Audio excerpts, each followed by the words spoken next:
A very good question. Is it safe to hire a bouncy castle for our event? Here is our opinion on this. Most of the problems that have occurred with bouncy castles have been where the bouncy castles have been unattended, or a volunteer has been given the task to man the bouncy castle at your event.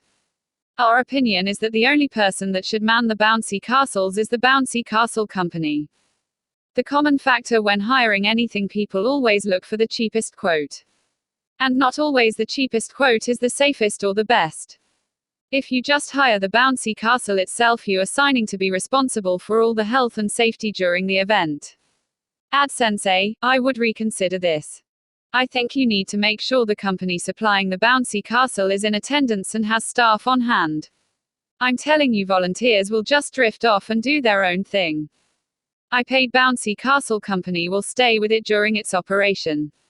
Unless they need to use the toilet. Then a member of the event staff should facilitate this. When you are organizing an event, there is a common problem.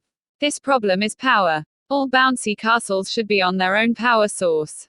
If it is a generator, the generator should be covered so no children can interfere or hurt themselves with this. Also, it should be in view of the attendant looking after the bouncy castle. If you are using power from the grid, there is always a chance that someone will plugging something else on the same circuit. Most commonly a kettle, a heater, or a urn. At any event, people will just see a power socket and just plug into it, not considering what the drain is on the circuit. If there is too much power going through the circuit, then it is more than likely the circuit breaker will cut out, which will uninflate the bouncy castle and maybe cause injury.